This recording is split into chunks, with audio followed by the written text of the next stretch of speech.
La Primera Guerra Mundial siempre se ha visto como una guerra en blanco y negro. Era la única manera que tenían de filmar las imágenes del frente y las escenas recreadas para la cámara. Pero la realidad no era así. La realidad ocurrió en color. La masacre, las novedades, el choque, los levantamientos políticos, la victoria, la derrota. Los campos eran verdes, el fango pardo y las luces brillantes. Ahora, con la ayuda de la nueva tecnología por ordenador, se ha devuelto el color fielmente y con gran detalle al blanco y negro de la Primera Guerra Mundial. Por primera vez, esta serie contará la historia de la Primera Guerra Mundial tal como la vieron los que lucharon en ella.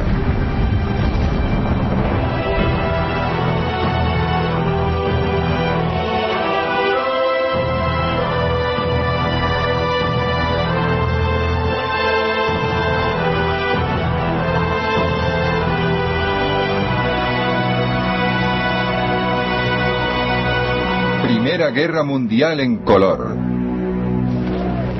Catástrofe.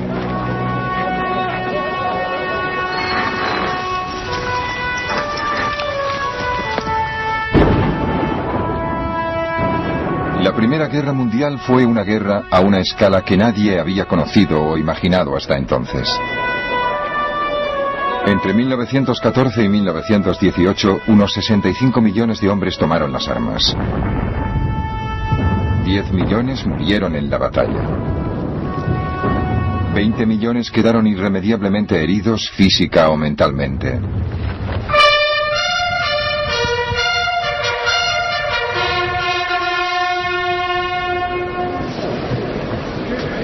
«90 años después, los pocos que sobreviven y lo recuerdan, los que tomaron parte, se reunieron en la puerta de Menin, parte de los viejos muros de Ypres, en Bélgica. Ellos salieron con vida, pero nunca han olvidado a los que no lo lograron». Muchos de los hombres que soportaron los peores peligros y miserias y experiencias terribles nunca volvieron a sus casas. En muchos casos, sus huesos aún están en el campo de batalla.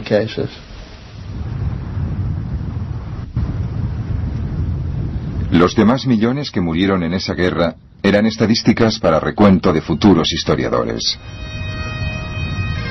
Los que importaban eran los amigos, los hombres que cada uno tenía al lado, los que estaban en la misma trinchera, los del propio escuadrón. Los 5 formábamos un pequeño grupo y eso era lo que más me preocupaba. Cuando mataban a 4 o 5. Solo recuerdo sus apodos: Maud, Alan, Jack, Jill. Es lo único que recuerdo. Ojalá recordara sus nombres. La Primera Guerra Mundial fue realmente una guerra mundial. Se luchó desde las costas de América a las costas de Asia. Fue un choque de grandes imperios que destruyó a los antiguos y dio paso a los nuevos. Las dinastías se resquebrajaron. Una familia real fue asesinada y sustituida por el terror revolucionario. Fue una guerra que cambió el sentido mismo de la guerra. Apareció una nueva expresión muy temida: saltar la trinchera. Yo siempre rezaba. Algunos chicos se burlaban de mí, pero yo siempre le pedía a Dios que me ayudara a luchar como un hombre y a volver a casa sano y salvo. Si alguna vez te dice alguien que saltó la trinchera para atacar y no tenía miedo, es un gran mentiroso. Esa guerra brutal destruyó hasta la propia tierra. No queda ni un árbol. Ni un metro cuadrado de terreno que haya escapado a la mutilación. No hay más que barro y agujeros de bombas. Y en el fondo de muchos agujeros, los cadáveres. Había armas horribles, minas enormes, frentes de artillería como no se habían visto jamás. A veces me maravillo de cómo podemos soportar la tensión de esta vida. Día tras día, noche tras noche, hora tras hora, bombas pesadas cayendo a cada minuto a pocos metros de ti, casi atontándote con el ruido de la explosión. El frente era algo horrible. Horrible. No entiendo cómo pudo sobrevivir alguien. No era solo el frente occidental.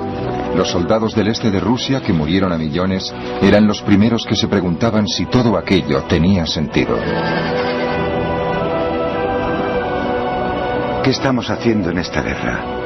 Por mi sección ya han pasado cientos de hombres y por lo menos la mitad han terminado muertos o heridos en el campo de batalla. ¿Qué quedará al final de la guerra?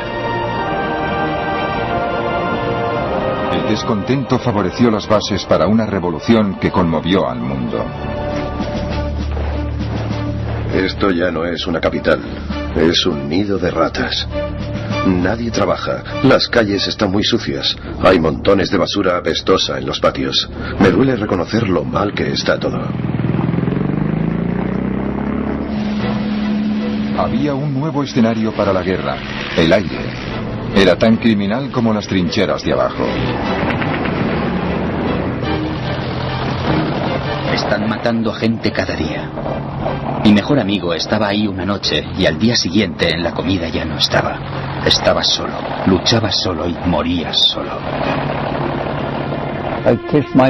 Di un beso a mi madre. Lo recogí todo y le dije: adiós, mamá. No creo que volvamos a vernos. Las innovaciones tecnológicas eran fascinantes. Había aviones que despegaban desde la plataforma de un barco. Había aparecido el portaaviones. Lo primero que tuvimos que hacer fue aprender a despegar del puente frontal y a aterrizar de nuevo. Recuerdo que el capitán decía: es lo mismo que si os pusierais una pistola en la cabeza. Había naves de guerra enormes, pero curiosamente solo hubo una batalla naval a gran escala. En lugar de eso, se usó por primera vez a gran escala un arma muy traidora, el submarino, o barco bajo el agua, como lo llamaban los alemanes. Era tremendamente destructivo.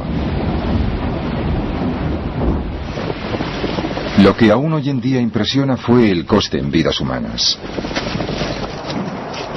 Los nombres de los campos de batalla perduran en la memoria. Ypres, Verdún, el Somme, Passchendaele. Quienes lucharon en esos lugares fueron testigos de un sufrimiento nunca visto. Encontramos a un soldado de Cornwalls. Estaba destrozado por la metralla desde el hombro hasta la cintura. Tenía las entrañas en el suelo. A su lado había un charco de sangre y cuando nos acercamos a él pidió que le rematáramos. Antes de poder rematarle, al cabo de 30 segundos, ya estaba muerto. Y la última palabra que dijo fue madre.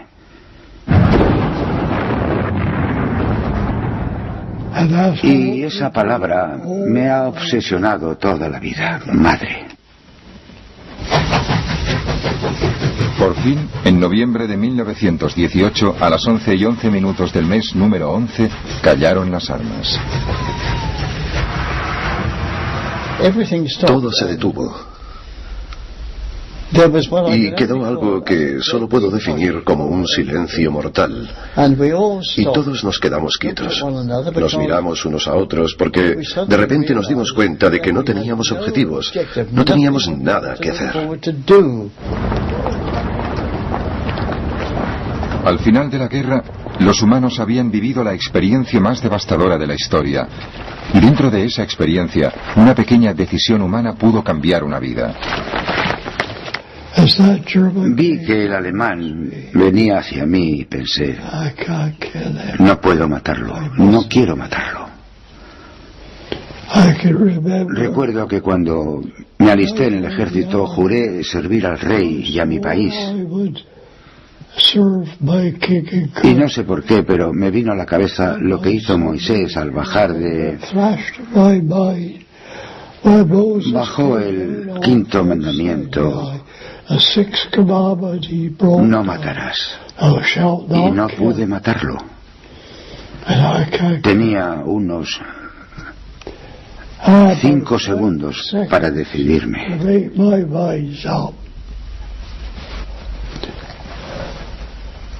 Le disparé por encima del pie y por encima de la rodilla. Le tumbé, pero no le maté.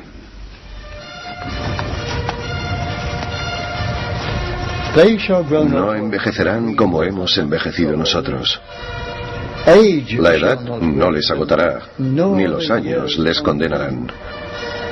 Cuando se ponga el sol y cuando salga, lo recordaremos. Muchas veces me pregunto si los sacrificios que hicimos valieron la pena. ¿Nos han condenado los años?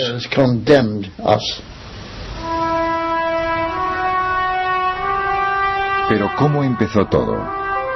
Se convirtió en una guerra de millones de personas, y en cambio el principio fue como el pinchazo de una aguja, la bala de un asesino en un país lejano que cambiaría el mundo.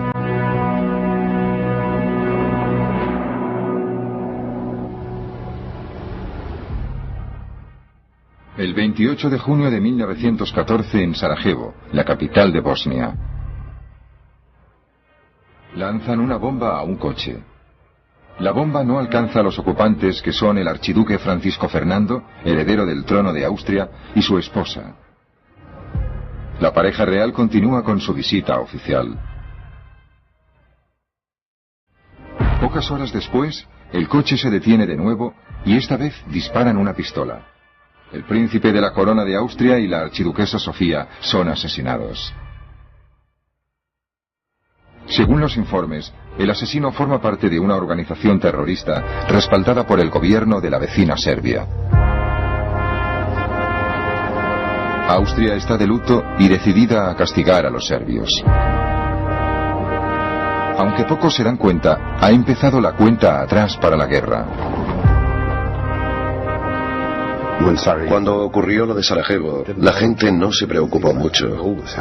En los Balcanes pasaban cosas así constantemente. Era muy desagradable, pero desde el punto de vista británico se trataba solo de unos salvajes pintorescos con enormes y brillantes galones y unos nombres impronunciables. Y a nadie le preocupaba demasiado. El asesinato de Sarajevo parecía simplemente una pequeña interrupción en la época dorada de Gran Bretaña. En 1897 la reina Victoria celebró su jubileo de diamante. ¿Cómo aplaudieron a mi querida reina? Sentí un gran agradecimiento y una gran satisfacción por haber presenciado con mis hijas, mi marido y mis hijos esta gran, extraordinaria celebración.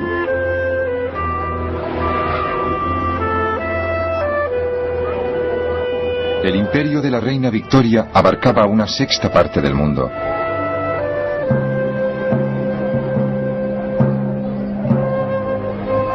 Los británicos se sentían los amos en el extranjero y una nación comercial y pacífica en su país. En 1901 murió la reina Victoria. Fue el final de una época. Londres es casi una ciudad de difuntos. Es como si la mano de un mago hubiera detenido de repente esa alegre vitalidad que corre por las venas de la gran urbe.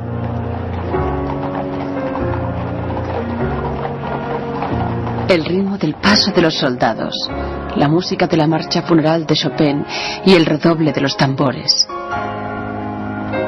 Era como si todo el mundo en Inglaterra hubiera perdido a su padre y a su madre.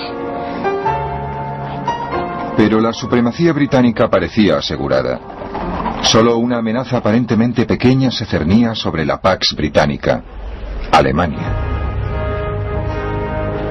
Era un país unificado solamente desde 1871 y una potencia pujante en Europa, dirigida por el ambicioso Kaiser Guillermo II. Desde que se convirtió en emperador en 1888, el Kaiser estaba decidido a usar la nueva potencia industrial alemana para crear un imperio de ultramar. Para ganar ese imperio primero y conservarlo después, necesitaba una armada. Las ambiciones del Kaiser preocupaban a los británicos y las dos naciones empezaron a competir en una carrera de armamento naval. En 1908, en una entrevista para el Daily Telegraph, el Kaiser decía que solo estaba imitando a las demás potencias imperiales. Alemania es un imperio joven y pujante. Tiene un comercio internacional que se expande rápidamente y al que las legítimas ambiciones de los patriotas alemanes se niegan a poner límites.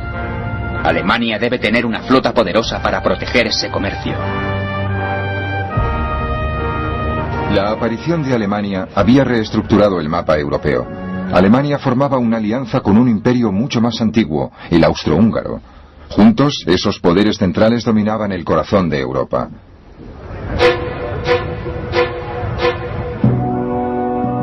Pero la dinastía austríaca de los Habsburgo se estaba pudriendo desde dentro.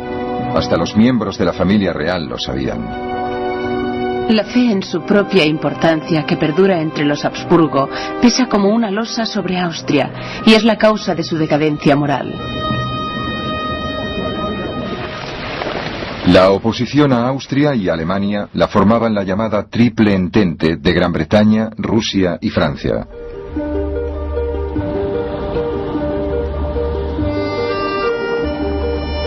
Francia había quedado destrozada por las revoluciones y fue derrotada por los prusianos en la guerra de 1870.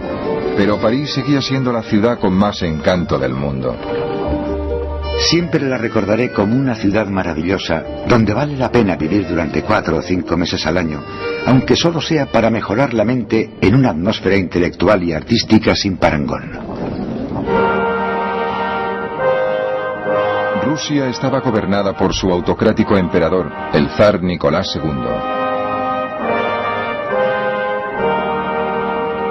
Los rusos habían sido derrotados por Japón en la guerra de 1904-1905, y eso había provocado un primer intento fallido de revolución.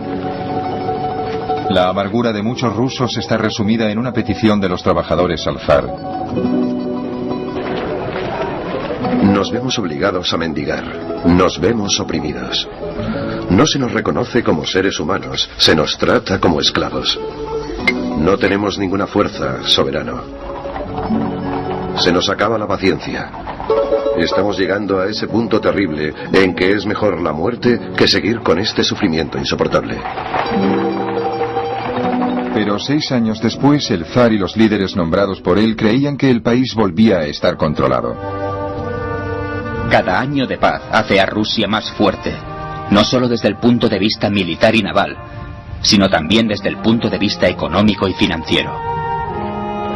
En 1914, aunque las voces que reclamaban un recorte de los poderes del zar se hacían oír cada vez más, Rusia era más fuerte que nunca. Mientras Rusia representaba al viejo mundo, al otro lado del Atlántico estaba el nuevo, Estados Unidos de América. Era un país democrático, descarado, optimista y a miles de kilómetros de distancia de las disputas que recorrían Europa. En su discurso inaugural de 1905, el nuevo presidente, Theodore Roosevelt, retrató su visión de un país bendecido por Dios. Queridos compatriotas, ningún pueblo de la tierra tiene tantos motivos de gratitud como el nuestro. A nosotros, como pueblo, se nos ha concedido poner los cimientos de nuestra vida nacional en un nuevo continente. Somos los herederos de la historia y, en cambio, no tenemos que sufrir ninguno de los inconvenientes que impone a los países más antiguos la mano muerta de una civilización desaparecida. En 1914, Estados Unidos se hallaba a años luz de distancia del conflicto que estaba a punto de devorar Europa. El 28 de julio, exactamente un mes después del asesinato del príncipe Fernando por nacionalistas serbios, según los austríacos, Austria declaró la guerra a Serbia como venganza. Los austríacos se entusiasmaron, pero el complejo juego de alianzas europeas iba a desencadenar una catástrofe imparable. Salió a relucir todo el juego de las relaciones europeas. Resultó que Rusia era aliada de Francia, que nosotros éramos aliados de Francia, y que Alemania era aliada del Imperio Austrohúngaro. Y estas relaciones, en lugar de frenar el proceso de la guerra, en cierto modo fueron las que llevaron al estallido del conflicto. Cuando el ejército austríaco invadió Serbia, los alemanes advirtieron a Rusia que si intervenía en la guerra a favor de los serbios, Alemania entraría en guerra con Rusia.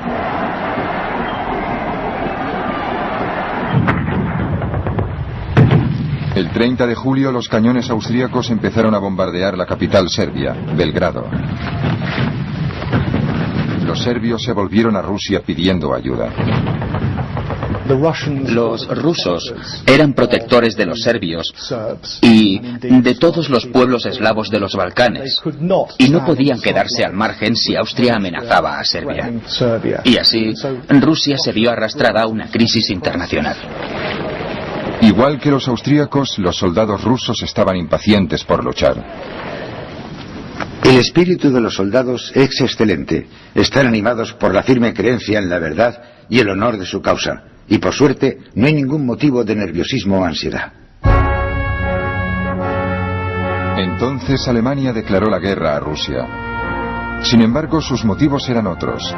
Su agresión había dejado al país cercado por la alianza entre Rusia, Francia y Gran Bretaña. La guerra llegaba en el momento más adecuado.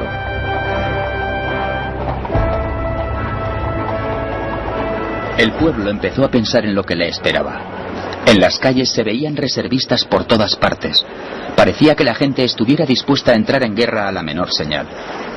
Yo me preguntaba si esta exhibición de espíritu militar era una forma de darse valor o un sentimiento auténtico. Nadie podía imaginar realmente lo que nos traería una guerra. Francia, ante la provocación de Alemania, movilizó sus tropas.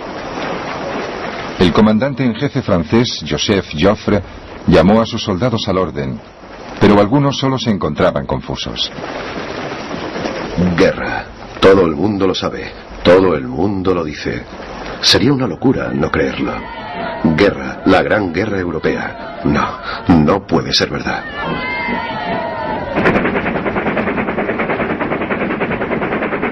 Las tropas alemanas se dirigieron a la frontera con Bélgica. Los estrategas alemanes consideraban que un ataque rápido a través de Bélgica sería la forma más sencilla para entrar en Francia y adueñarse de París. El 3 de agosto, un lunes festivo, los británicos recibían la noticia sin poder creerla. Esta mañana, a la hora de desayunar, nos enteramos de que se ha declarado formalmente la guerra entre Francia y Alemania. Alemania ha declarado a Bélgica que si sus tropas pueden pasar sin ser molestadas por territorio belga, protegerá sus intereses en el tratado que se firme al final de la guerra. Bélgica se ha negado indignada y el rey de los belgas ha pedido ayuda al rey Jorge de Inglaterra. Había una fuerte corriente de simpatía hacia los belgas en Gran Bretaña y mucha gente decía, por Dios, ¿nos vamos a quedar de brazos cruzados o actuaremos como gente decente?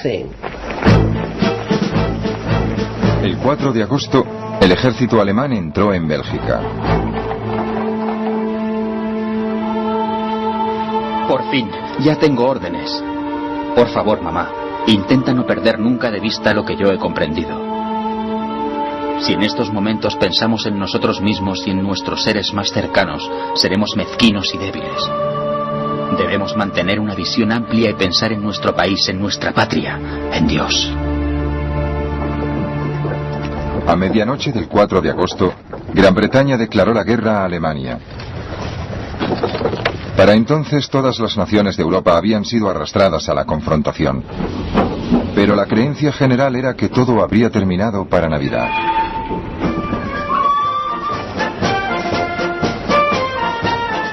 Es una situación sin precedente alguno en la historia mundial. Se cree que cuando empiece la guerra, 14 millones de hombres se verán implicados en el enfrentamiento.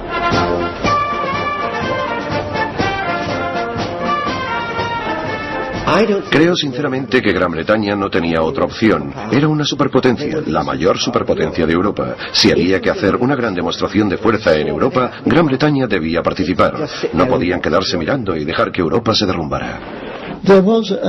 Había un ambiente casi de alegría. Como diciendo, ahora vamos a luchar y a hacer algo útil. No nos dábamos cuenta de lo que significaba la guerra. Eran enemigos de Inglaterra y lo único que le interesaba a un chico de esa edad era que iba a luchar por Inglaterra. El ejército alemán arrasó Bélgica sin dificultades. El 14 de agosto entraron en la capital, Bruselas. Los civiles trataron de resistir y Alemania tomó venganza, ejecutando de una sola vez a 600 belgas inocentes. Algunos soldados alemanes empezaron a asustarse de lo que habían desatado. Ver a esa gente asustada, hombres, mujeres y niños, era algo horrible. Hasta los soldados alemanes tenían miedo, esperando los tiros que les llegaban desde todas partes. Los civiles belgas tuvieron que huir. Hay familias con 7 u 8 niños siguiendo la vía. El ferrocarril es su única esperanza. Los jóvenes no entienden nada. Los demás preguntan dónde les llevarán.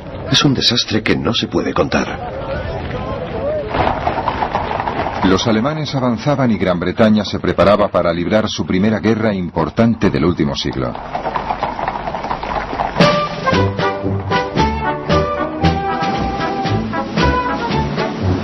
Desde hacía más de 100 años, desde la batalla de Trafalgar, la Armada británica había dominado el mar. En julio de 1914, la Armada formó en Spithead, frente a la isla de Wight, para que el rey Jorge V pasara revista.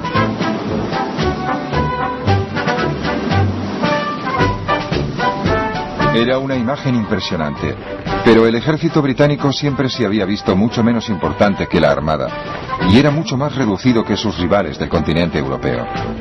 En otoño de 1914, el primer ministro británico, Herbert Asquith, explicó al pueblo de Gran Bretaña y a su imperio que se enfrentaban a la mayor emergencia de su historia. Todos, hombres y mujeres, debían cumplir con su deber. Recuerdo concretamente un regimiento escocés, con su traje típico. Y era muy emocionante ver cómo desfilaba ese regimiento al son de las gaitas. Esas faldas escocesas moviéndose al unísono tenían algo que me emocionó. Nos emocionaron a todos. Lord Kitchener de Khartoum fue encargado de reclutar un ejército de voluntarios, inicialmente de 100.000 hombres. A finales de 1914 ya se habían alistado 1 millón.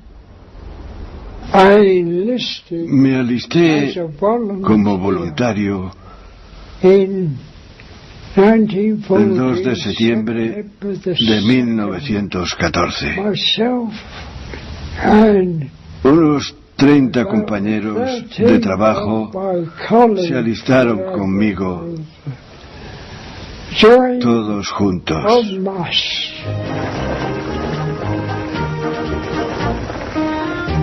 Los jóvenes soldados salían para el frente desde todos los puntos del imperio.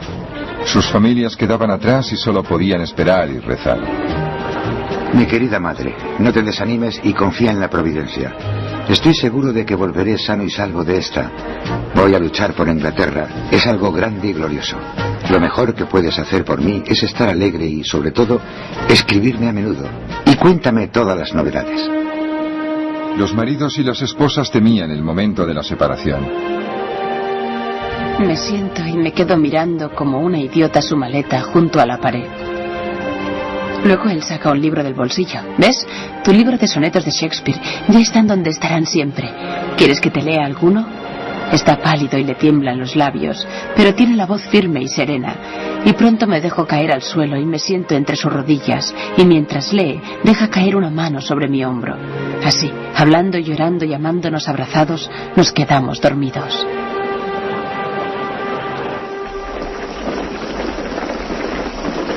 El alto mando envió la fuerza expedicionaria británica a Bélgica para detener el avance del ejército alemán. El 23 de agosto chocó literalmente con los alemanes en la ciudad de Mons. Su primer día de combate les sorprendió. La infantería enemiga avanzaba, según uno de nuestros soldados, en columnas de amasa. Se derrumbaban, cegados rápidamente. Venían en oleadas, con valor y sin desfallecer, cayendo en cuanto llegaban a la línea frontal de muertos y heridos. La rapidez con que disparábamos nos sorprendía a nosotros mismos, y hasta el peor tirador daba en el blanco, porque solo tenía que disparar contra la masa de uniformes marrones. Esas tácticas nos fascinaban, y después del primer impacto, al ver a los hombres caer impotentes bajo nuestro fuego, nos dieron una gran sensación de poder y de placer. Era tan fácil. Pero aunque los británicos no perdieron terreno y causaron una enorme cantidad de bajas en Mons, las fuerzas francesas retrocedían en el frente y los aliados tuvieron que emprender una retirada general. El ejército alemán siguió avanzando a través de Bélgica y entró en Francia. Al mismo tiempo, al sudeste de la frontera franco-alemana, el ejército francés había empezado a atacar intentando penetrar en territorio alemán. Ese combate fue conocido como Batalla de las Fronteras. Debré y yo fijamos la vista en la sierra que se recortaba al este, la que se interponía entre nosotros y el destino. Más allá había otros soldados como nosotros, hombres que nos matarían si no les matábamos a ellos. Los soldados franceses se lanzaron de cabeza contra la artillería alemana. A nuestro alrededor, los explosivos y la metralla de todos los calibres explotaba y salpicaba nuestras posiciones con balas y esquirlas. La muerte parecía inevitable. El ejército francés fue rechazado y el ejército alemán pasó a la ofensiva. La batalla de las fronteras se convirtió en un desastre para los franceses. Los franceses perdieron unos 200.000 soldados solo en el primer mes de la guerra. Y esta es una de las grandes imágenes del viejo ejército francés atacando con sus coloridos uniformes y los oficiales con sus guantes blancos, sufriendo una masacre al enfrentarse con los rifles y ametralladoras de los defensores alemanes.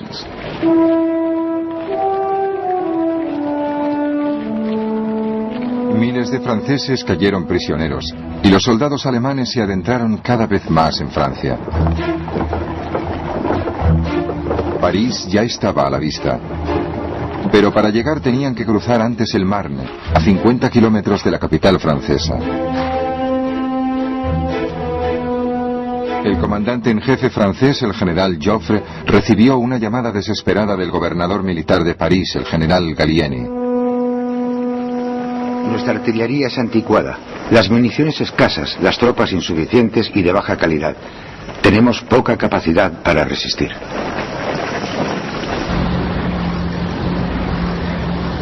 Entonces Gallieni hizo algo extraordinario. A falta de medios de transporte militares, organizó todos los taxis de París para que llevaran a sus soldados al frente a unirse con el ejército de Joffre. Joffre desató un contraataque franco-británico que desconcertó al ejército alemán. Hicimos huir a los alemanes. Estábamos furiosos y además éramos otros, en cierto modo, unos veteranos. Muchos de nosotros a los 20 años ya habíamos luchado en 3 batallas. La batalla del Marne fue el punto de inflexión del primer año de guerra. El avance alemán fue detenido en seco y sus comandantes se dieron cuenta de que habían sufrido un tremendo revés. La ofensiva alemana en el frente occidental ha sido aplastada. El milagro del Marne ha salvado a Francia. Lo llamaron milagro, porque fue un ataque tan bien disfrazado, tan bien lanzado, que cogió a los alemanes totalmente por sorpresa. De repente, todos sus planes, sus ambiciones se hicieron pedazos. Y fue entonces cuando la guerra se convirtió en un conflicto que iba a durar muchísimo tiempo.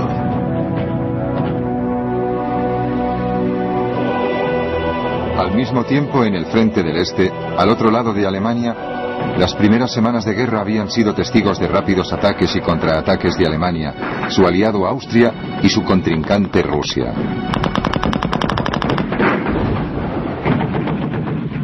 Todo empezó con la invasión austríaca de Serbia, que fue precisamente el detonante de la guerra. La invasión no fue tan fácil y tranquila como esperaban los austríacos. Cuando los austríacos invadieron Serbia, iban muy decididos a castigar a esos malditos monos balcánicos y a demostrarles lo que valía un ejército poderoso. Pero olvidaron que los monos balcánicos llevaban mucho tiempo en guerra y tenían más experiencia que los pobres austríacos. Nunca habían librado una guerra. Solo una muy pequeña en Bosnia hacía 25 años. Maniobraron con muchas pretensiones al atacar Serbia y salieron bien escarmentados.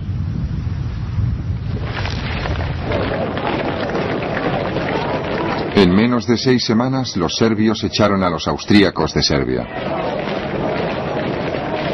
Al mismo tiempo, la otra mitad del ejército austríaco también combatía en una lucha feroz contra un enemigo mucho más importante de Austria y de Alemania, Rusia.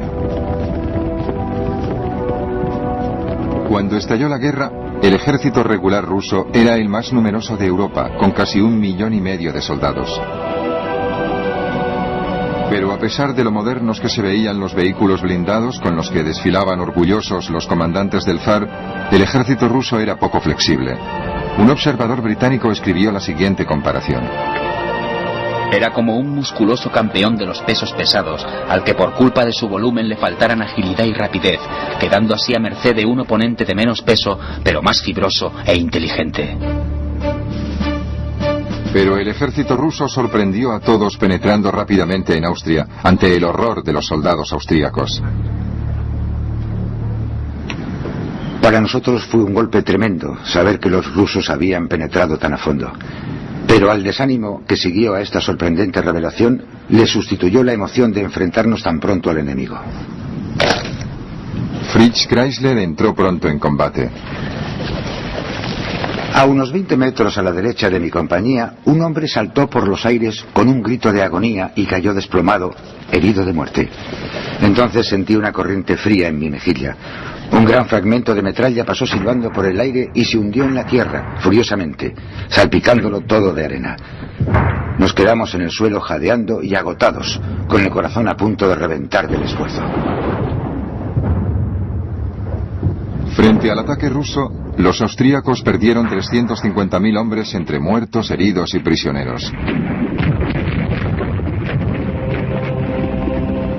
Al mismo tiempo, más hacia el norte, los rusos invadían el este de Alemania. Los comandantes alemanes, los generales Hindenburg y Ludendorff, reunieron sus fuerzas para resistir el avance ruso. El 26 de agosto, el ejército ruso y el ejército alemán se enfrentaron en la que se conocería como Batalla de Tannenberg. Un testigo inglés describió la magnitud sin precedentes de este combate. El frente de esta tremenda batalla era muy extenso, y los rusos presumían de tener 3 millones de soldados. Se recurrió al cuerpo a cuerpo más a menudo y a mayor escala que en todas las batallas anteriores, incluso en campo abierto. Tannenberg fue una victoria famosa para Alemania. Sus comandantes lo celebraban. Se ha librado una de las batallas más brillantes en la historia del mundo. La batalla ha sido una victoria gloriosa para todos los soldados y oficiales y para todo el país. Alemania y el Imperio Austrohúngaro lo celebran. El mundo guarda silencio. Casi 100.000 soldados rusos cayeron prisioneros. Otros 50.000 cayeron muertos o heridos. Al cabo de pocas semanas, Alemania había rechazado la invasión rusa y estaba decidida a intentar otra vez abrirse paso por el oeste.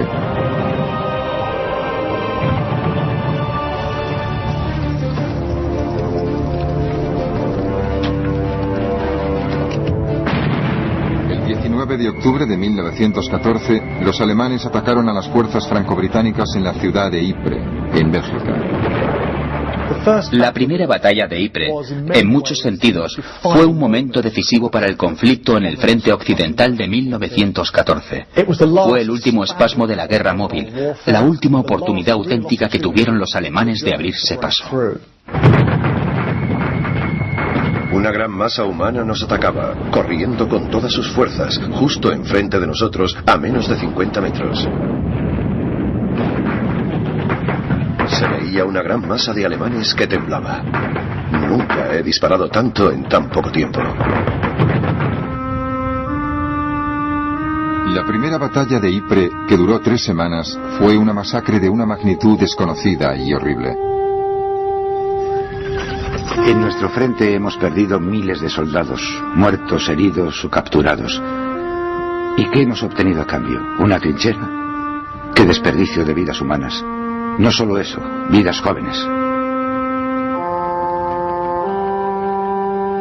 Ypres definió lo que sería la guerra en el frente occidental durante 3 años y medio.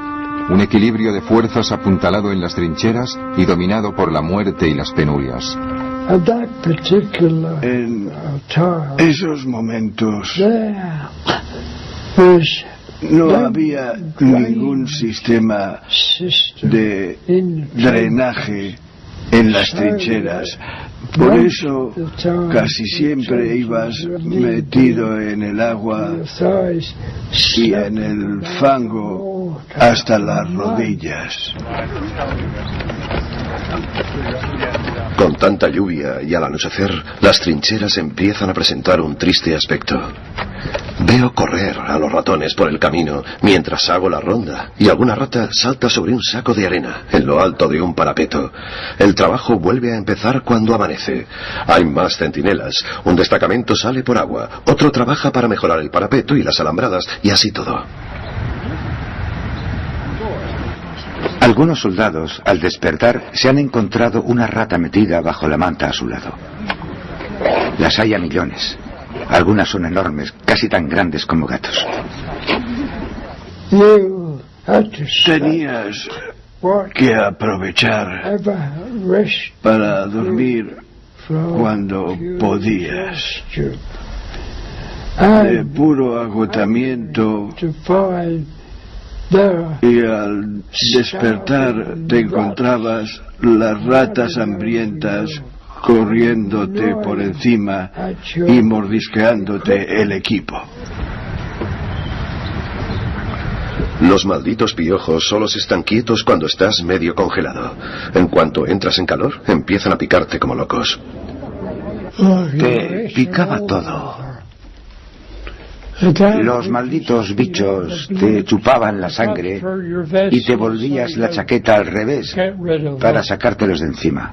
Al día siguiente volvías a estar lleno de piojos porque los huevos que ponían se abrían por la noche. Volvías a estar lleno de piojos. No valía la pena perder el tiempo. Aquí se ven las cosas de una forma muy distinta. Todo parece tan inútil. Un día tras otro en las trincheras, tan expuestos. Pero en realidad pasa muy poca cosa. Claro que hay bombardeos de vez en cuando y es maravilloso lo que pueden soportar los soldados. Los oficiales duermen muy poco. Siempre hay rondas de vigilancia, siempre atentos a la menor señal de ataque. El otoño de 1914 daba paso al invierno y los hombres del frente cada vez creían menos en las promesas de una guerra corta. No sabes lo aburrido que es esto de las trincheras, ni lo mucho que ataca los nervios, ni lo lejos que vemos el final de la guerra. Parece que la guerra tendrá que seguir hasta que los alemanes estén exhaustos, lo que puede llevar algún tiempo. Mira, Flum, esta guerra es horrible, y ahora que han empezado a usar granadas y bombas con mucha frecuencia es peor que antes. Algunas de las líneas están a unos 25 metros de distancia y están llenas de agua y de fango. Hace mucho frío y mucha humedad. Y estoy seguro de que a ninguno de los 10 millones de soldados que luchan en esta guerra les parecería mal que se firmara la paz mañana mismo. En la Navidad de 1914, esas ideas de paz provocaron uno de los incidentes más notables de la guerra. En algunas zonas del frente, los soldados dejaron las armas y se encontraron en tierra de nadie.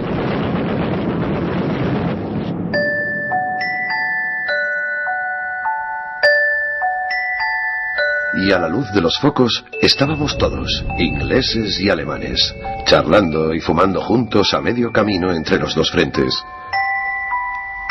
Un grito de alegría brotó de amigos y enemigos. El grupo estaba demasiado lejos para oír lo que decían, pero al fin oímos un alegre «Buenas noches, feliz Navidad y próspero Año Nuevo a todos». Y con eso volvimos cada uno a nuestras respectivas trincheras. Después nos pasamos toda la noche cantando con el enemigo, una canción tras otra.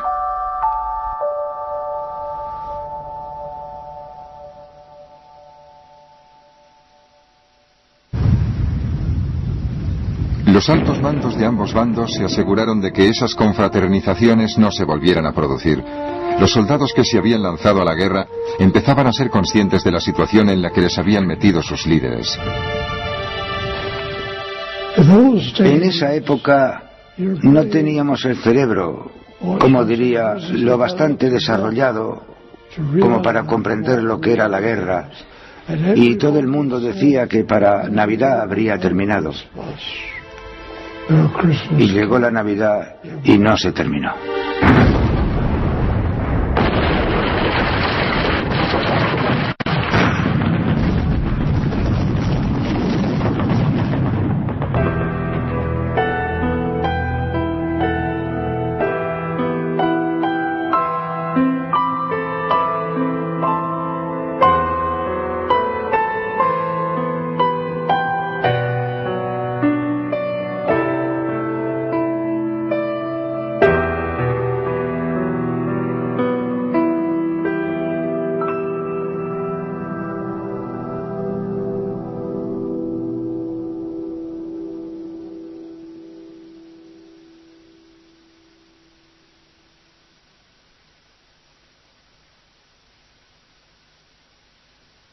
En los Balcanes pasaban cosas así constantemente.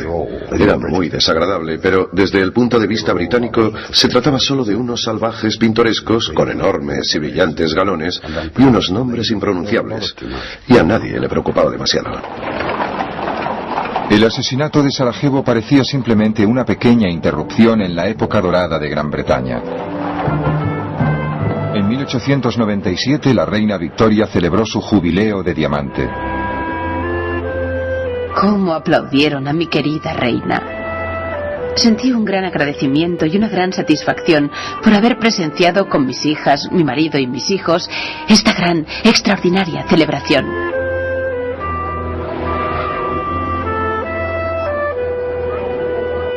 El imperio de la reina Victoria abarcaba una sexta parte del mundo.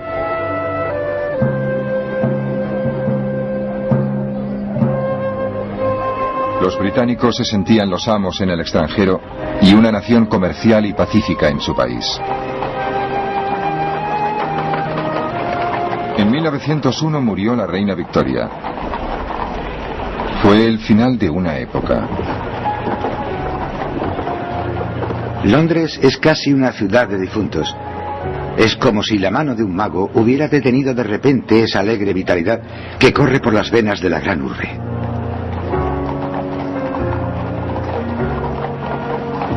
El ritmo del paso de los soldados, la música de la marcha funeral de Chopin y el redoble de los tambores.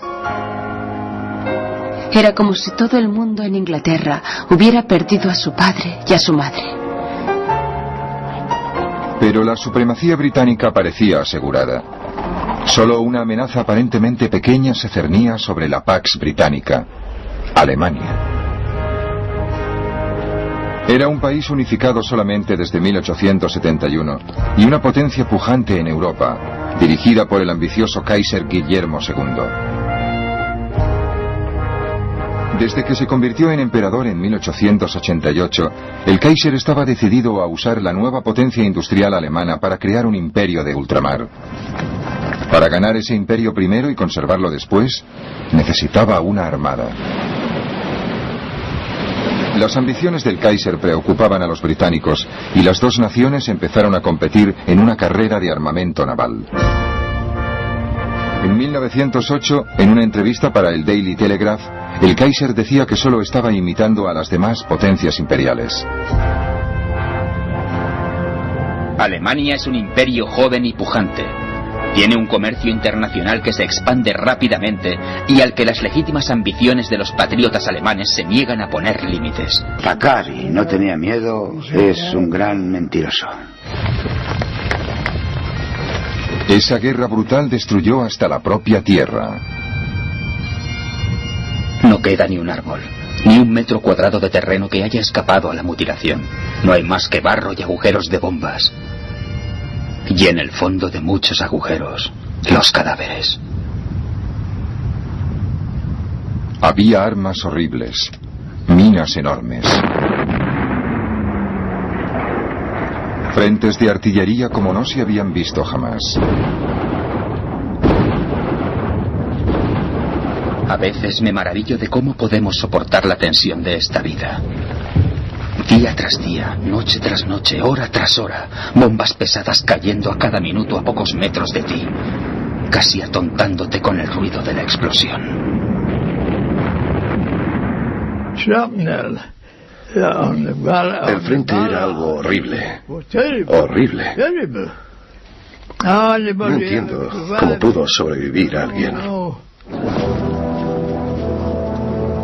No era solo el frente occidental. Los soldados del este de Rusia, que murieron a millones, eran los primeros que se preguntaban si todo aquello tenía sentido. ¿Qué estamos haciendo en esta guerra? Por mi sección ya han pasado cientos de hombres y por lo menos la mitad han terminado muertos o heridos en el campo de batalla. ¿Qué quedará al final de la guerra? El descontento favoreció las bases para una revolución que conmovió al mundo. Esto ya no es una capital, es un nido de ratas. Nadie trabaja, las calles están muy sucias, hay montones de basura apestosa en los patios. Me duele reconocer lo mal que está todo. Había un nuevo escenario para la guerra, el aire. Era tan criminal como las trincheras de abajo. Están matando gente cada día. Mi mejor amigo estaba ahí una noche y al día siguiente en la comida ya no estaba. Estabas solo, luchabas solo y morías solo. Di un beso a mi madre. Lo recogí todo y le dije: adiós, mamá. No creo que volvamos a vernos. Las innovaciones tecnológicas eran fascinantes.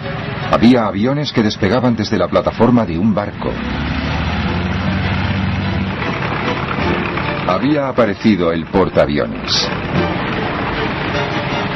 Lo primero que tuvimos que hacer fue aprender a despegar del puente frontal. La Primera Guerra Mundial fue realmente una guerra mundial. Se luchó desde las costas de América a las costas de Asia.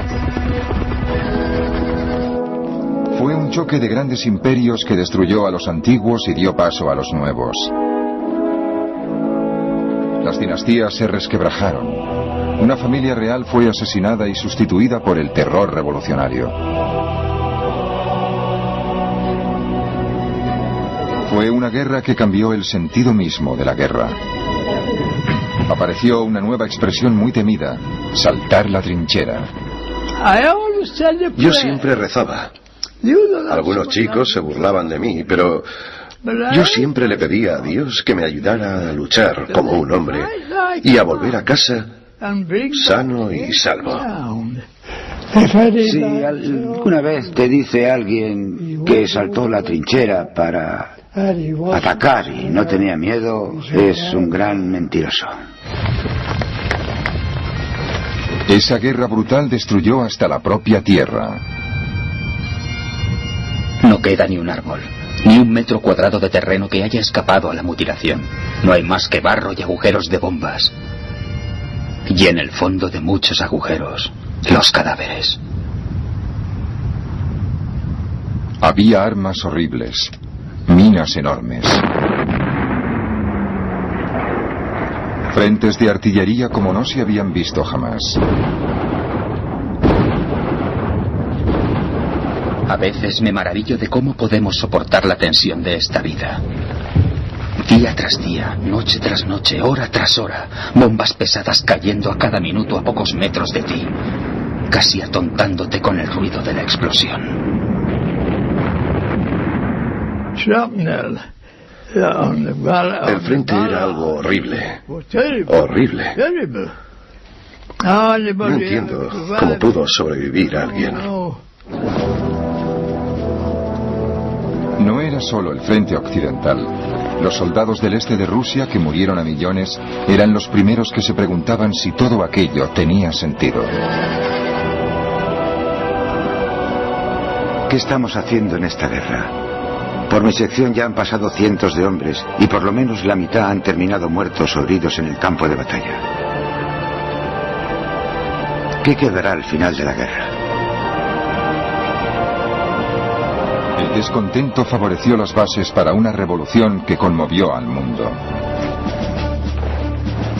Esto ya no es una capital, es un nido de ratas. Nadie trabaja, las calles están muy sucias, hay montones de basura apestosa. Ve, pero no le maté.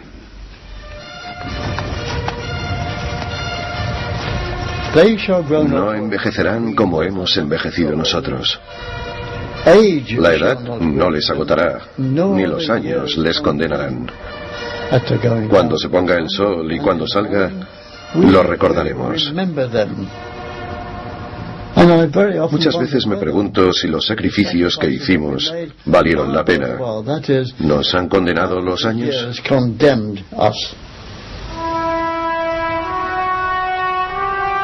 Pero ¿cómo empezó todo? Se convirtió en una guerra de millones de personas, y en cambio el principio fue como el pinchazo de una aguja, la bala de un asesino en un país lejano que cambiaría el mundo.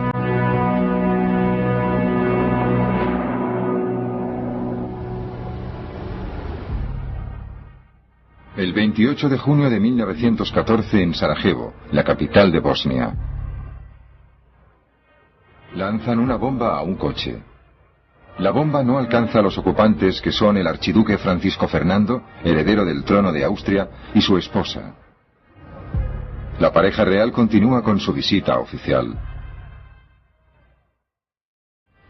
Pocas horas después, el coche se detiene de nuevo y esta vez disparan una pistola.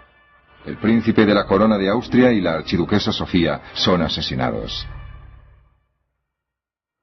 Según los informes, el asesino forma parte de una organización terrorista respaldada por el gobierno de la vecina Serbia. Austria está de luto y decidida a castigar a los serbios. Aunque pocos se dan cuenta, ha empezado la cuenta atrás para la guerra. Cuando ocurrió lo de Sarajevo, la gente no se preocupó mucho. En los Balcanes pasaban cosas así constantemente. Era muy desagradable, pero desde el punto de vista británico se trataba solo de unos salvajes pintorescos con enormes y brillantes galones y unos nombres impronunciables. Y a nadie le preocupaba demasiado. El asesinato de Sarajevo parecía simplemente una pequeña interrupción en la época dorada de Gran Bretaña. En 1897 la reina Victoria celebró su jubileo de diamante. ¿Cómo aplaudieron a mi querida reina? Sentí un gran agradecimiento y una gran satisfacción por haber presenciado con mis hijas, mi marido y mis hijos esta gran, extraordinaria celebración.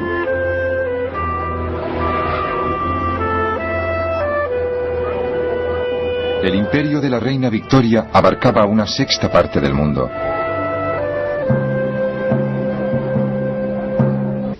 Drenaje en las trincheras. Por eso casi siempre ibas metido en el agua y en el fango hasta las rodillas. Con tanta lluvia y al anochecer, las trincheras empiezan a presentar un triste aspecto. Veo correr a los ratones por el camino mientras hago la ronda, y alguna rata salta sobre un saco de arena en lo alto de un parapeto. El trabajo vuelve a empezar cuando amanece. Hay más centinelas, un destacamento sale por agua, otro trabaja para mejorar el parapeto y las alambradas, y así todo. Algunos soldados, al despertar, se han encontrado una rata metida bajo la manta a su lado. Las hay a millones. Algunas son enormes, casi tan grandes como gatos. Tenías que aprovechar para dormir cuando podías. De puro agotamiento, y al despertar te encontrabas las ratas hambrientas corriéndote por encima y mordisqueándote el equipo. Los malditos piojos solo están quietos cuando estás medio congelado. En cuanto entras en calor, empiezan a picarte como locos. Te picaba todo. Los malditos bichos te chupaban la sangre y te volvías la chaqueta al revés para sacártelos de encima. Al día siguiente volvías a estar lleno de piojos, porque los huevos que ponían se abrían por la noche. Volvías a estar lleno de piojos. No valía la pena perder el tiempo. Aquí se ven las cosas de una forma muy distinta. Todo parece tan inútil. Un día tras otro en las trincheras, tan expuestos. Pero en realidad pasa muy poca cosa. Claro que hay bombardeos de vez en cuando y es maravilloso lo que pueden soportar los soldados. Los oficiales duermen muy poco. Siempre hay rondas de vigilancia, siempre atentos a la menor señal de ataque. El otoño de 1914 daba paso al invierno y los hombres del frente cada vez creían menos en las promesas de una guerra corta. No sabes lo aburrido que es esto de las trincheras, ni lo mucho que ataca los nervios, ni lo lejos que vemos el final de la guerra. Parece que la guerra tendrá que seguir hasta que los alemanes estén exhaustos, lo que puede llevar algún tiempo. Mira, Flum, esta guerra es horrible, y ahora que han empezado a usar granadas... Al mismo tiempo, la otra mitad del ejército austríaco también combatía en una lucha feroz contra un enemigo mucho más importante de Austria y de Alemania, Rusia. Cuando estalló la guerra, el ejército regular ruso era el más numeroso de Europa, con casi 1,5 millones de soldados. Pero a pesar de lo modernos que se veían los vehículos blindados con los que desfilaban orgullosos los comandantes del zar, el ejército ruso era poco flexible. Un observador británico escribió la siguiente comparación. Era como un musculoso campeón de los pesos pesados, al que por culpa de su volumen le faltaran agilidad y rapidez, quedando así a merced de un oponente de menos peso, pero más fibroso e inteligente. Pero el ejército ruso sorprendió a todos penetrando rápidamente en Austria ante el horror de los soldados austríacos. Para nosotros fue un golpe tremendo saber que los rusos habían penetrado tan a fondo. Pero al desánimo que siguió a esta sorprendente revelación le sustituyó la emoción de enfrentarnos tan pronto al enemigo. Fritz Kreisler entró pronto en combate. A unos 20 metros a la derecha de mi compañía, un hombre saltó por los aires con un grito de agonía y cayó desplomado, herido de muerte. Entonces sentí una corriente fría en mi mejilla. Un gran fragmento de metralla pasó silbando por el aire y se hundió en la tierra, furiosamente, salpicándolo todo de arena. Nos quedamos en el suelo jadeando y agotados, con el corazón a punto de reventar del esfuerzo. Frente al ataque ruso, los austríacos perdieron 350.000 hombres entre muertos, heridos y prisioneros. Al mismo tiempo, más hacia el norte, los rusos invadían el este de Alemania. Los comandantes alemanes, los generales Hindenburg y Ludendorff, reunieron sus fuerzas para resistir el avance ruso. El 26 de agosto, el ejército ruso y el ejército alemán se enfrentaron en la que se conocería como Batalla de Tannenberg. Un testigo inglés describió la magnitud sin precedentes de este combate. El frente de esta tremenda batalla era muy extenso, y los rusos presumían de tener 3 millones de soldados. Se recurrió al cuerpo a cuerpo más a menudo y a mayor escala que en todas las batallas anteriores, incluso en campo abierto. Tannenberg fue una victoria famosa para Alemania. Sus comandantes lo celebraban. Se ha librado una de las batallas más brillantes en la historia del mundo. La batalla ha sido una victoria gloriosa para todos los soldados y oficiales y para todo el país. Y no sé por qué, pero me vino a la cabeza lo que hizo Moisés al bajar de... Bajó el 5.º mandamiento: no matarás. Y no pude matarlo. Tenía unos 5 segundos para decidirme.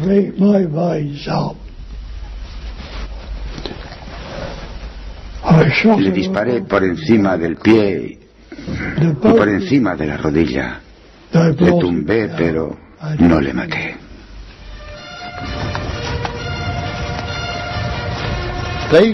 No envejecerán como hemos envejecido nosotros. La edad no les agotará, ni los años les condenarán. Cuando se ponga el sol y cuando salga, lo recordaremos. Muchas veces me pregunto si los sacrificios que hicimos valieron la pena. ¿Nos han condenado los años?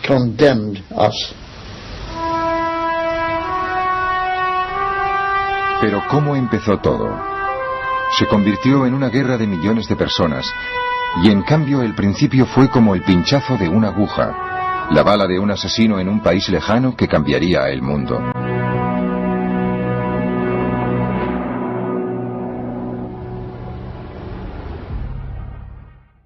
El 28 de junio de 1914 en Sarajevo, la capital de Bosnia. Lanzan una bomba a un coche. La bomba no alcanza a los ocupantes, que son el archiduque Francisco Fernando, heredero del trono de Austria, y su esposa. La pareja real continúa con su visita oficial. Pocas horas después, el coche se detiene de nuevo y esta vez disparan una pistola. El príncipe de la corona de Austria y la archiduquesa Sofía son asesinados. Según los informes, el asesino forma parte de una organización terrorista respaldada por el gobierno de la vecina Serbia. Austria está de luto y decidida a castigar a los serbios. Aunque pocos se dan cuenta, ha empezado la cuenta atrás para la guerra. Cuando ocurrió lo de Sarajevo, la gente no se preocupó mucho. En los Balcanes pasaban cosas así constantemente. Era muy desagradable, pero desde el punto de vista británico se trataba solo de unos salvajes pintorescos con enormes y brillantes galones y unos nombres impronunciables. Y a nadie le preocupaba demasiado. El asesinato de Sarajevo parecía simplemente una pequeña... En julio de 1914, la Armada formó en Spithead, frente a la isla de Wight, para que el rey Jorge V pasara revista.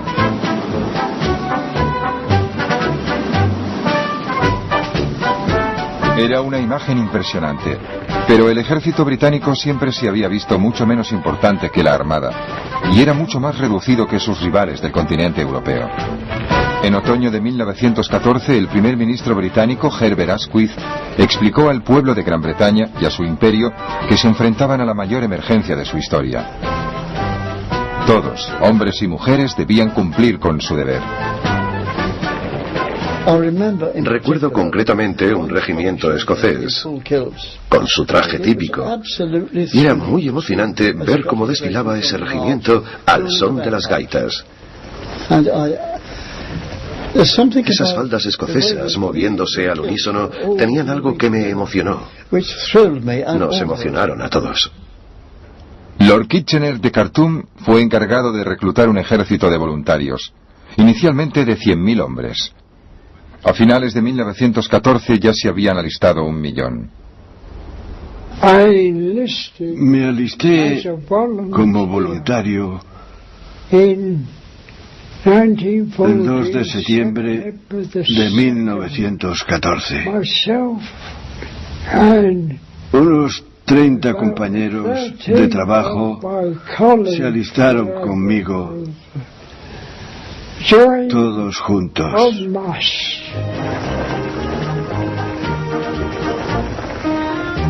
Los jóvenes soldados salían para el frente desde todos los puntos del imperio.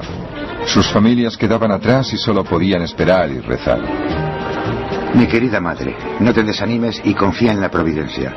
Estoy seguro de que volveré sano y salvo de esta. Voy a luchar por Inglaterra. Es algo grande y glorioso. Lo mejor que puedes hacer por mí es estar alegre y, sobre todo, escribirme a menudo. Y cuéntame todas las novedades. Los maridos y las esposas temían el momento de la separación.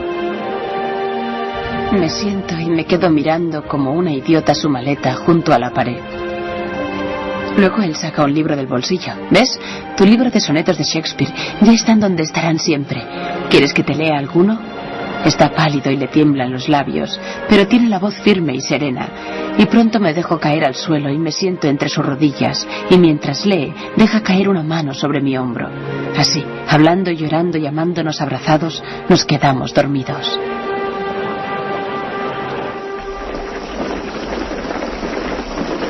El alto mando envió la fuerza expedicionaria británica a Bélgica para detener el avance del ejército alemán. El 23 de agosto, potencia pujante en Europa, dirigida por el ambicioso Kaiser Guillermo II. Desde que se convirtió en emperador en 1888, el Kaiser estaba decidido a usar la nueva potencia industrial alemana para crear un imperio de ultramar. Para ganar ese imperio primero y conservarlo después, necesitaba una armada. Las ambiciones del Kaiser preocupaban a los británicos y las dos naciones empezaron a competir en una carrera de armamento naval. En 1908, en una entrevista para el Daily Telegraph, el Kaiser decía que solo estaba imitando a las demás potencias imperiales. Alemania es un imperio joven y pujante. Tiene un comercio internacional que se expande rápidamente y al que las legítimas ambiciones de los patriotas alemanes se niegan a poner límites.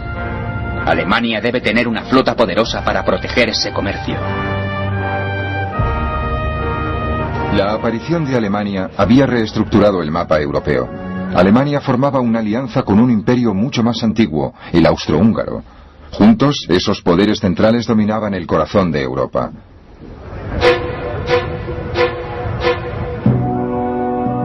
Pero la dinastía austríaca de los Habsburgo se estaba pudriendo desde dentro. Hasta los miembros de la familia real lo sabían. La fe en su propia importancia que perdura entre los Habsburgo pesa como una losa sobre Austria y es la causa de su decadencia moral. La oposición a Austria y Alemania la formaban la llamada Triple Entente de Gran Bretaña, Rusia y Francia.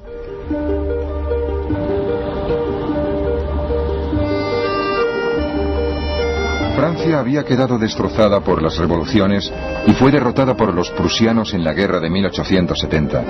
Pero París seguía siendo la ciudad con más encanto del mundo.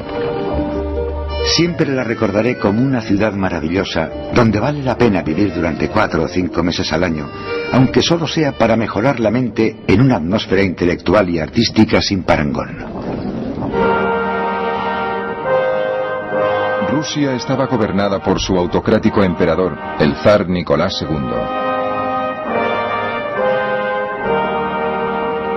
Los rusos habían sido derrotados por Japón en la guerra de 1904-1905, y eso había provocado un primer intento fallido de revolución. La amargura de muchos rusos está resumida en una petición de los trabajadores al zar. Nos vemos obligados a mendigar.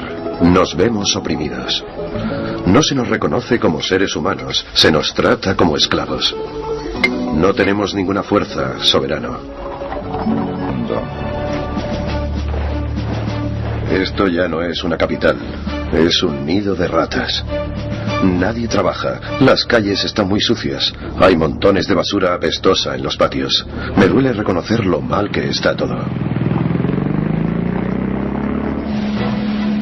Había un nuevo escenario para la guerra, el aire. Era tan criminal como las trincheras de abajo. Están matando gente cada día. Mi mejor amigo estaba ahí una noche y al día siguiente en la comida ya no estaba. Estabas solo, luchabas solo y morías solo. Di un beso a mi madre. Lo recogí todo y le dije: adiós, mamá. No creo que volvamos a vernos. Las innovaciones tecnológicas eran fascinantes. Había aviones que despegaban desde la plataforma de un barco. Había aparecido el portaaviones. Lo primero que tuvimos que hacer fue aprender a despegar del puente frontal y a aterrizar de nuevo. Recuerdo que el capitán decía: es lo mismo que si os pusierais una pistola en la cabeza. Había naves de guerra enormes, pero curiosamente solo hubo una batalla naval a gran escala. En lugar de eso, se usó por primera vez a gran escala un arma muy traidora, el submarino, o barco bajo el agua, como lo llamaban los alemanes. Era tremendamente destructivo.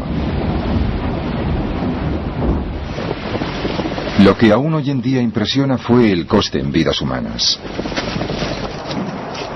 Los nombres de los campos de batalla perduran en la memoria. Ypres, Verdún, el Somme, Passchendaele. Quienes lucharon en esos lugares fueron testigos de un sufrimiento nunca visto.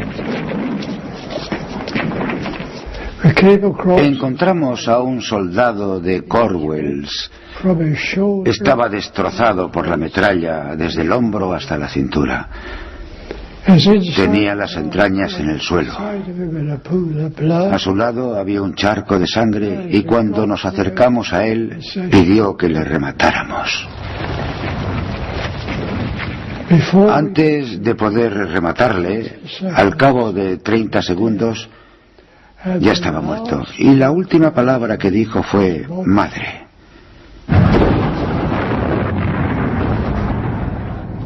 Y esa palabra me ha obsesionado toda la vida, madre. Por fin, en noviembre de 1918, con enormes y brillantes galones y unos nombres impronunciables, y a nadie le preocupaba demasiado. El asesinato de Sarajevo parecía simplemente una pequeña interrupción en la época dorada de Gran Bretaña. En 1897 la reina Victoria celebró su jubileo de diamante. ¿Cómo aplaudieron a mi querida reina? Sentí un gran agradecimiento y una gran satisfacción por haber presenciado con mis hijas, mi marido y mis hijos esta gran, extraordinaria celebración.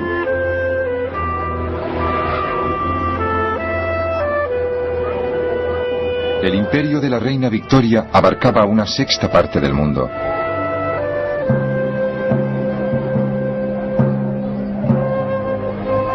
Los británicos se sentían los amos en el extranjero y una nación comercial y pacífica en su país. En 1901 murió la reina Victoria. Fue el final de una época.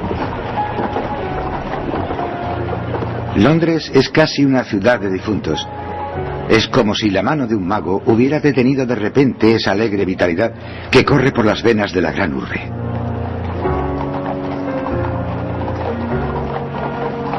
El ritmo del paso de los soldados, la música de la marcha funeral de Chopin y el redoble de los tambores. Era como si todo el mundo en Inglaterra hubiera perdido a su padre y a su madre. Pero la supremacía británica parecía asegurada. Solo una amenaza aparentemente pequeña se cernía sobre la Pax Británica, Alemania. Era un país unificado solamente desde 1871 y una potencia pujante en Europa, dirigida por el ambicioso Kaiser Guillermo II. Desde que se convirtió en emperador en 1888, el Kaiser estaba decidido a usar la nueva potencia industrial alemana para crear un imperio de ultramar. Para ganar ese imperio primero y conservarlo después, necesitaba una armada. Las ambiciones del Kaiser preocupaban a los británicos y las dos naciones empezaron a competir en una carrera de armamento naval. En 1908, en una entrevista para el Daily Telegraph, el Kaiser decía que solo estaba imitando a las demás potencias imperiales. Alemania es un imperio joven y pujante. Tiene un comercio internacional que se expande rápidamente y al que las legítimas ambiciones de los patriotas alemanes se niegan a poner límites. Alemania debe tener una flota poderosa para proteger ese comercio. La aparición de Alemania había